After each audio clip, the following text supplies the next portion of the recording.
तो गाइस अस्सलाम वालेकुम, क्या हाल चाल है? ठीक है, मेरा नाम है मलिक सुफ़वान। तो सर पे मेरा यूट्यूब चैनल आपका व्लॉगर।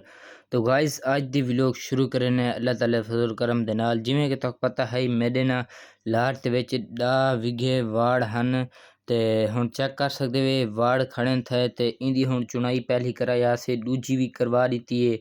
ते जेह्ड़ी दूजी है ना वो हुण यानी कि रख दिते से ते उको हुण विचे सूं। तो गाइस जिवें कि चेक कर सकदे वे इको हुण पानी वेले सूं क्योंकि हुण पानी तो बाद इंदा त्रीजी दफ़ा भी चुराई दी शुरू करा देसूं। तो गाइस जिवें कि चेक कर सकदे हो दूजी दफ़ा चुराने तो बाद खाली थे खड़े न उतों हुण कशे कानी बाद इनू थोड़ा बहुत खड़े थे। तो गाइस ये देख सकदे वे थोड़ी जी फुट्टी आई पई है, हाली 1 किले तक दी आई पई है, बाकी हाली आवनी है।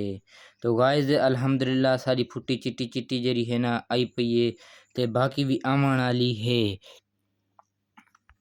तो गाइस आज दूजा डी है क्योंकि पहले डी दी फुट्टी तक दिखा दिता हम आज दूजा डी है ते फुट्टी चावण वेंदे पे लाट ते विच। तो गाइस ट्राली भी घेन आया है क्योंकि ढेसा दी फुट्टी आई ना ही वजह दे नाल ए ट्राली भी पिछू घेन आया है। इथों किना ट्राली बैक करन दे पैसे ते बैक करन तो बाद देख सकदे हो सारी कपा जरी है चुनी दी पई है ते इथों किना ट्राली बैक कर दे ते उस किना खड़ावणे क्योंकि इत्थे जा के नहीं बैक कर हंदी।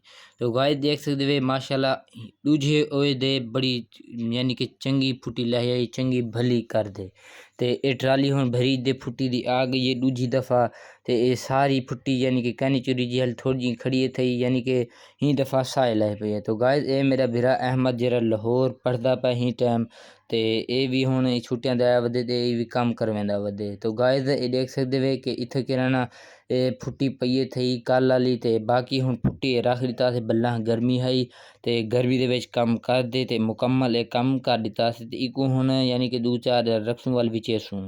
तो गाइस इको रखण तो बाद 2-4 दी वाल चंगा रेट लग गया है ते वाल इको बेचण वाली कीता से ये देख सकदे बंदे आए खड़न ते ई फुट्टी बांध दे ते इको चा वेसन सारी को वाल साडे कोल पैसे आसन वाल अगली ज़मीन बनावन दी यानी कि लेसूं पैसे। तो गाइस सारे दाने खड़े हैं था इत्थे किरा कलोठी ते उको वेचे से क्योंकि ना ज़मीनां तैयार करनियां ना ज़मीनां ते उंदे वास्ते पैसे भी चाहिए हैं बाकी भी ज़रूरत हैं वो भी यानी कि इथों किरा कणक वेच छोड़ी असे बाकी हुण तुसीं देख सकदे हो कणक से जरी है माशाल्लाह। तो गाइस जेरी आखिरी दफ़ा चुनाई थी है ना यह चुनाई आई ते इको भी हुण वेच छोड़ी से मुकम्मल जेरी फुट्टी है ना आ चुकी है 10 विघियां वाली।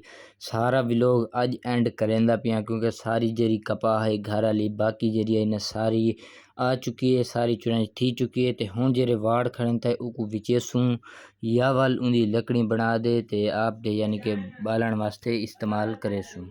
तो गाइस सारी फुट्टी ये हाई ते हुणी दी बिजाई कर दी से जेरे पैसे आसन वो वाल घर ज़मीन तैयारी करे सन। तो गाइस आज का व्लॉग कर रहे हैं एंड ओके खुदा हाफिज़।